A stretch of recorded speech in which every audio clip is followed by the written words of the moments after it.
ఇప్పుడు డాక్టర్ గారు ఇప్పుడు మీరు చెప్పారు పిల్లలు పుట్టిన తర్వాత ఎలాంటి జాగ్రత్తలు తీసుకోవాలి. ఈ పిల్లలు పుట్టిన తర్వాత ఎక్కువగా ఇన్ఫెక్షన్స్ గురవుతూ ఉంటారు.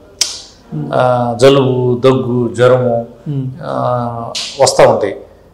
పెద్దవాళ్ళకి వస్తే పర్లేదు కానీ ఒక జ్వరం వచ్చింది అనగానే ఆ తల్లులు కంగారు పడిపోవటం ఇలాంటివి చేస్తుంటారు. ఇంకా కొన్ని చోట్ల పల్లెటూళ్ళు, మారుమూల గ్రామాల్లో నాటు వైద్యం కూడా చేస్తుంటారు పిల్లలకి. అలాగే కొన్ని ఉన్నాయి. పిల్లలకి ఆముదం పోయటం ఇప్పుడు మా చిన్నప్పటి నుంచి ఉండేది.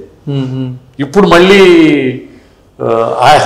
ఆ కోణంలోకి వెళ్తున్నట్టు కనిపిస్తుంది. కానీ ఇప్పుడు మీరు చెప్పాల్సింది ఏంటంటే ఈ పుట్టిన పిల్లలకి తరచూ ఎలాంటి ఇన్ఫెక్షన్స్ వస్తాయి, ఆ ఇన్ఫెక్షన్స్ ఎవరి ద్వారా వస్తూ ఉంటాయి, తల్లి ఈ పిల్లల్ని కాపాడుకొని ఇన్ఫెక్షన్స్ రాకుండా వాళ్ళని ఎలా జాగ్రత్త చేయాలి? సో మెయిన్ అండి మనకి యూజువల్గా మన్స్ బేబీస్లో ఈ ఎక్కువ వైరల్ ఇన్ఫెక్షన్స్ తరచుగా రావచ్చు.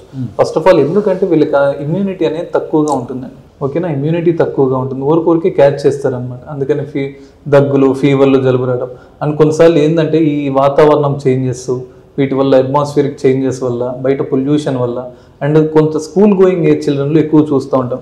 ఎందుకంటే ప్లే స్కూల్స్కి, డే కేర్ స్కూల్స్కి ఇవన్నీ ఇప్పుడు ఎక్కువైపోయినాయి కదా. అప్పుడు ఒక పిల్లాడికి ఉన్నది ఇంకో పిల్లాడికి రావటం, అక్కడక్కడే ఉంటుంటారు కాబట్టి సో ఈ ఇన్ఫెక్షన్స్, ఫీవరు, కాఫ్లు, కోల్డ్లు ఇవన్నీ ఎక్కువ వస్తాయి. కొన్నిసార్లు సీజనల్ పరంగా కూడా వచ్చే ఉంటాయి. సపోజ్ టైఫాయిడ్ అని, డెంగీ సీజన్లో డెంగ్యూ ఫీవరు, మలేరియాలు, ఈ స్క్రబ్, ఈ రకరకాల జ్వరాలు అనేది వస్తూ ఉంటాయి అన్నమాట. సో మెయిన్ శుభ్రత అనేది చాలా ఇంపార్టెంట్ అండి. సో ఏది చెప్పినా కానీ మెయిన్ మనం ఎక్కడ రెయిన్ వాటర్ అనేది స్టాగ్నెంట్, ఇప్పుడు వర్షాల కాలం వర్షాలు పడతా ఉన్నాయి, ఎక్కడ డ్రైనేజ్ వాటర్, రెయిన్ వాటర్ అనేది స్టాగ్నెంట్గా ఉండకూడదు. సో శుభ్రంగా ఉంచుకోండి.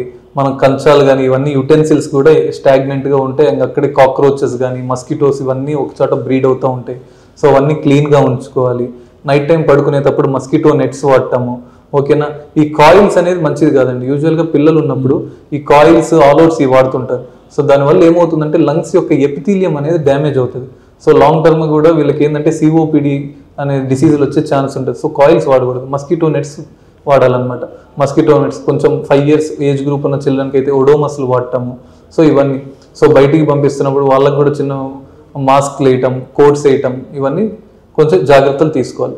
నిజంగానే ఇలాంటి ఇన్ఫెక్షన్స్, ఫీవర్స్ వస్తే ఇంకోటి తప్పు ఏం చేస్తుంటారంటే కౌంటర్ దగ్గరికి వెళ్ళి, అంటే బయట ఆన్ ద కౌంటర్ అంటారు, ఫార్మసీస్ దగ్గరికి వెళ్ళి జ్వరం మందు ఇవ్వటము, యాంటీబయాటిక్స్ ఇవ్వటం. Most of them are viral infections అండి. యూజువల్గా వైరల్ ఇన్ఫెక్షన్స్ 3 to 5 days లేకపోతే 5 to 7 daysలో తగ్గిపోతాయి.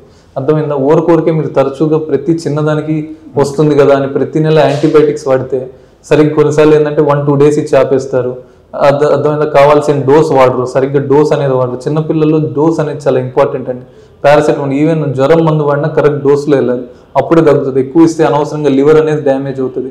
ఇష్టం వచ్చినట్టు యాంటీబయాటిక్స్ ఇస్తే నిజంగానే నెక్స్ట్ టైం వాడికి ఇన్ఫెక్షన్ వచ్చి మనం యాంటీబయాటిక్ వాడాల్సి వస్తే అది పనిచేయదు. అర్థమైందా? కరెక్ట్ ఇవ్వాల్సిన correct antibiotic, correct dose and strength, correct ఫ్రీక్వెన్సీలు ఇవ్వకపోతే అనవసరంగా యాంటీబయాటిక్ అనేది రెసిస్టెన్స్ వస్తుంది. నెక్స్ట్ టైం వీడికి చిన్న యాంటీబయాటిక్స్ పనిచేయ, పెద్దవి పెట్టుకోవాలి. తర్వాత ఇంక వాడు దానికి కూడా రెసిస్టెన్స్ డెవలప్ చేసుకుంటాడు. సో ఇలాంటి వైరల్ ఇన్ఫెక్షన్స్ కానీ, ఫీవర్స్, కాఫ్స్ ఏమైనా వస్తే మెయిన్ వెయిట్ అండ్ వాచ్ అండి. అర్థమైందా? కానీ అది కొంచెం ఎక్కువ అవుతుందంటే డెఫినెట్గా వాడు పిల్లాడు కొంచెం నీరసపడిపోతున్నాడు, అర్థమైందా, ఫుడ్ సరిగ్గా తినట్లేదు, లేకపోతే ఫీవర్ బాగా ఎక్కువగా వస్తూ ఉంది, 102, 103 జ్వరం వస్తూ ఉంది, యాక్టివిటీ తగ్గిపోయింది అన్నప్పుడు మీ డాక్టర్కి చూపించండి, కావాల్సిన మందులు ఇస్తారు.